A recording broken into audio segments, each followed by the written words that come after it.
Hello, fight fans. Welcome to Split Decision Boxing. My name's Ray. For those of you that do subscribe, I think there's just about 500 of you, roughly.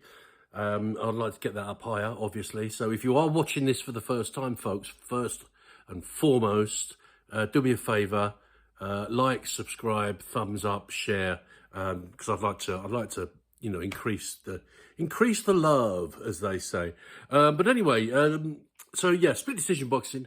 I do videos, as you probably know, those that do follow these videos. I do analysis, I do predictions, and I'll just give my overall view on the state of boxing, mainly British boxing, as I see it. Now, those of you who watched my last one that I put up, I was talking about KSI and Tommy Fury, and that's not something I'm going to be doing today. I think the subject of crossover boxing, as far as I'm concerned, has been well and truly, my thoughts and comments on it have been well and truly documented. So I'm going to give that a miss. But I'm going to do something slightly different on this one, only because probably best if I tell you a little story, which goes back around about 11 years ago, I guess. So I live in the Medway towns in Kent, so it's sort of on the crossover borders, is slightly out from the crossover borders of Greater London. You get, you sort of southeast London, and you get Woolwich and Abbey Wood and Erith, and then you go sort of Bexley, Crayford, and then you get Dartford, Gravesend, and then you come to you're into Kent and Medway. So there's a place in Medway, for those of you that don't know it, not the best place in the world, called Strood. Very working class area. It's just a normal run-of-the-mill town with all the issues and all the problems and everything that goes with it. And I live on the outskirts of that. I live in a little place just from outside of Strood. But anyway, so about 10, 11 years ago, I used to go into a pub, which is literally round the corner from where I live, from this house. And it was a pub called the Royal Oak, which was a nice little country-style pub. Nothing leery about it, nothing like that. It was just a nice little country-style pub. You could go there if you wanted to have a catch-up with a mate. If you wanted to talk all things boxing or music or whatever you wanted to talk about.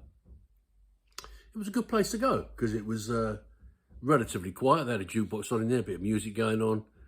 They didn't do much in the way of food or anything like that. They had a pool table and a dartboard in the public bar, and like a seated area in the saloon bar. And but it used to get quite busy on a Friday night, I have to say. Not heaving, not packed, not loads of youngsters, couples, and guys perhaps going out for a couple of pints around the corner from where they live.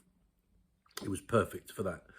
Sadly, now has shut down, as many of the pubs, as we all know, are, and it's become, since then, which I think it would have been about 2013, 2014, it's now become, it was bought and converted into 3, 4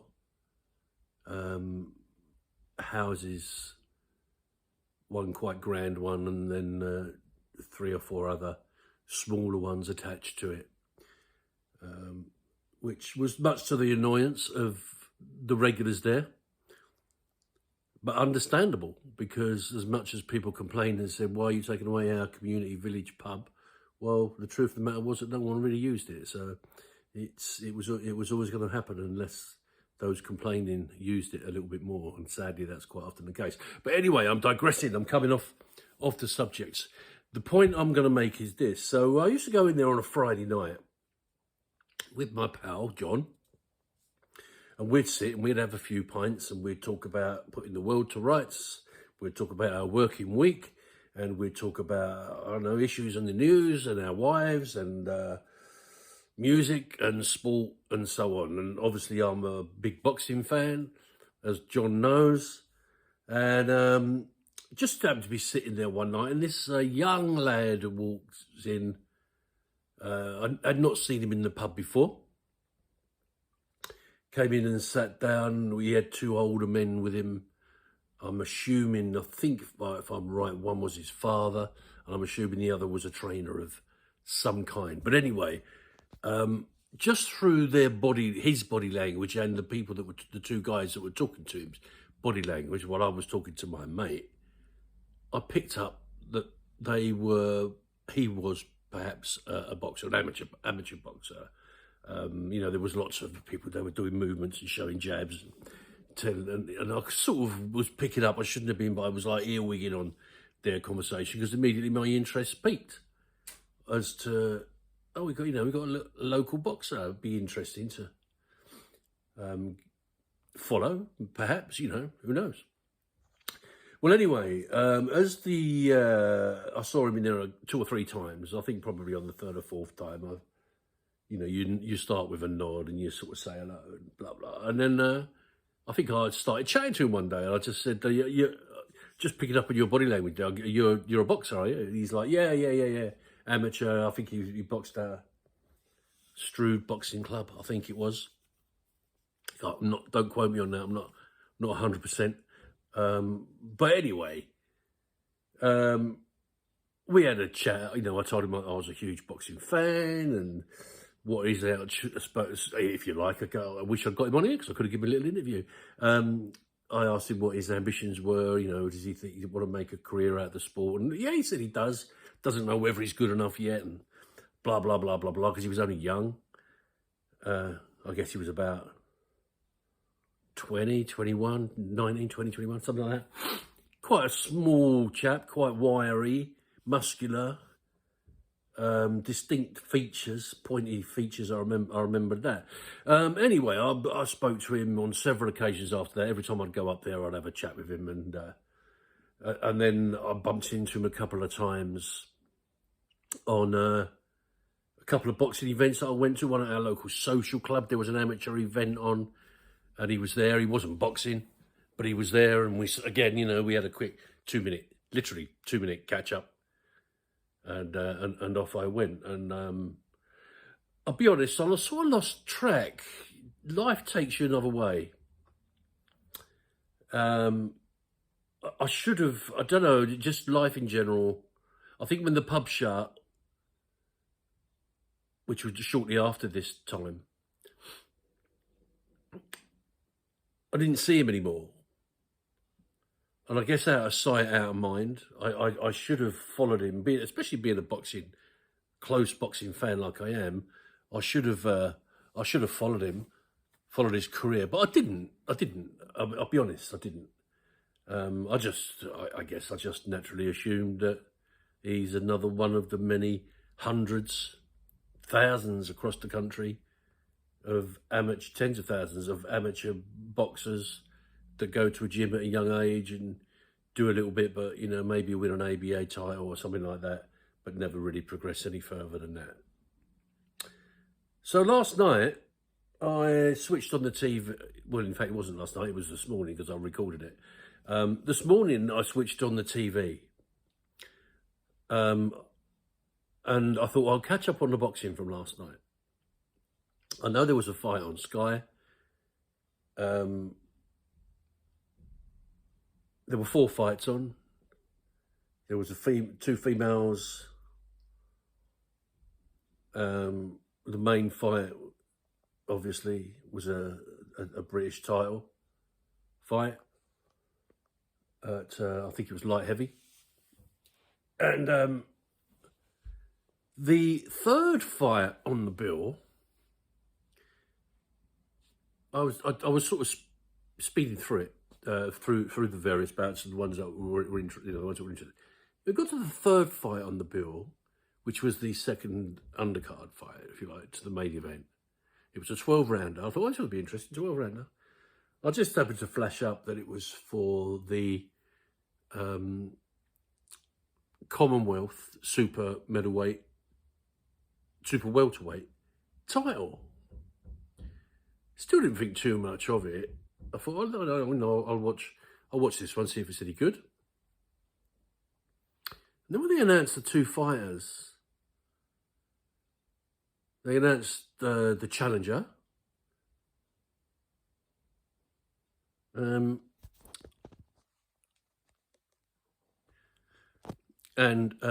they announced the I got cut off there. I do apologise. They announced the challenger, and then they announced which was Sam Gilly from Walthamstow, I believe it was, and then they announced the current holder of the title as a guy from Strood in Kent called the Medway Mauler, and his name was Louis Greene. And I thought, Louis Greene, that name rings a bell. I think that's the same kid that I used to talk to. So I look at him, and obviously he's 31 years old now. So you age and mature quite a lot in those years. I guess especially if you're a boxer and getting bashed around the face quite a lot. So I didn't instantly correlate the two. He's got a beard now as well.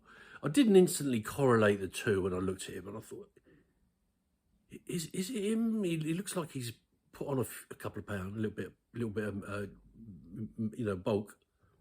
Only weighing 10 stone something. But the more I looked at him, particularly around the eyes, I thought, that's Louis. His name was Louis. I'm sure it was Louis Greene. And sure enough, I did a little bit of Google research and looked at some old photographs and bits and pieces, and it was the same guy. So the guy that I used to sit in the pub with and have a 5-minute catch up and see him around and have a 5-minute catch up as an amateur boxer has gone on in that 10-year space to turn professional and to compete and fight and win the Commonwealth Super Welterweight title. And I felt a real sense of pride in my local community, number one, and the fact that I knew this guy personally before he was let's not say any good. That's the wrong thing to say. I knew this guy personally, and here he is, fighting at York Hall Bethnal Green last night against this Sam Tilly. But unfortunately, he didn't get the result last night. So we're going to talk about the fight a little bit now. He lost the fight on a unanimous decision. All three judges gave the fight to the other guy. I'm not taking anything away from the other guy, by the way. I'm not being biased in any way, shape or form. I actually agree that if I'd have been scoring that myself, I probably would have given it to the other guy, but not by the huge margins they gave it by last night. You could easily have argued for a draw last night. I thought Greene hit him with some great hooks, some good power shots. I loved his style. He's very... he reminded me a little bit in terms of the way his stance and the way he tucks in, elbows in, head down, hunched over, makes himself as small as possible. Both gloves up, protecting either side of the face. Reminded me very much of a lightweight Mike Tyson in terms of that style and the way he punched. Lots of hook punches, which definitely did damage and definitely hurt Tilly. Absolutely, you could see that. Each time Tilly got hurt, he laughed, and he laughed a lot. So that's always a sign. Sadly for Greene, Tilly was very durable, and he took those shots, and he didn't at any time look in any kind of serious trouble. And what he did have the ability to do was come back with his own ammunition, and he managed to identify in Greene, or Louis, if you're listening. I doubt if you are, but he managed to identify in Greene that he might have a bit of a weak spot around the torso, around the side ribs, sort of below the ribs area. So he targeted that area once he identified that it was troubling him when he hit him there. And midway through the fight, early on in the fight, he managed to put Greene down for a count, 8 count. Greene took full advantage of it. He stayed down until 8 and then got back up. So that would have been a 10-8 round. I gave the first couple of rounds to Greene. The middle rounds I gave more to Tilly. The latter rounds, I thought Greene came back well, particularly the final round. It was definitely Greene's round. And yeah, you know, if I'd have been scoring it, you could easily have scored it a draw. I probably would have given it, in my book, I don't know, 1 or 2 rounds in it, that's all. It was that close. It really was that close. But the whole point of the whole evening, and I'm not even going to talk about the other fights that were on the card, not even the main event on this video, because that fight last night, I wish I'd followed Greene's career more, closer, and I hope he continues with a career, because, you know, if all of his fights are like that, well, I'm going to be buying tickets and I'm going to be wanting to go and watch, and I'm going to want to, you know, I'm going to want to keep reporting on him, because I think he is a real talent. Yes, he's lost. His record is not the best as a pro. I think he's lost 4 now. That was his 4th one. But he is still relatively young. And I believe that with the right camp around him and the right training, the right dedication, I believe he could still, you know, got a career. He's proven he's good enough, because he's already won a title of sorts, a Commonwealth title. Next step up would have been obviously a British title. And I don't see anything that I saw last night to tell me that he's not good enough to still compete for that. I think he just needs to work on certain areas of his game. For me, although I did say I liked his hunched up style, the problem with that, the 2 issues the 2 points that I noticed with that were when he has his head down and with his chin out, he's very head forward. So he's sort of almost bent over, head forward, arms tucked in, either side, blah, blah. The 2 issues that you leave yourself open to in that kind of style. Number 1 is what he got caught with last night, which is shots behind the elbows and under the elbows into that area there, which, you know, they hurt, or actually in the ribs himself. I don't know if you've ever been punched, any of you guys out there have ever been punched hard in the rib area, or just under the rib area, just behind your elbow there. That if you're a non-fighter like me, that's game over. You know, I think Greene did well to even get up and carry on, but that shows the character of fighters, doesn't it? That's why we love this sport so much. And the other area that you're likely to get caught, he didn't last night, is from the uppercut, because you're putting your head, your chin, even if you're looking down, you're creating a ledge, if you like, at the top of your body. So your body is sort of hunched over, and then, if you like, that part, that there is your head, and you're hunched over. So you leave that area there open to come up through that guard where you're guarding either side of your head, tucked down, bang, you're open to an uppercut. He didn't get that last night, fortunately. But those were 2 areas that I would work on if I was Greene. I would probably, there's absolutely nothing wrong with his movement. His head movement was very good. I felt his feet placement was excellent. He did complain towards the end of the fight that he was tired. So perhaps he needs to do some more stamina work in the gym. some more road work and that kind of stuff,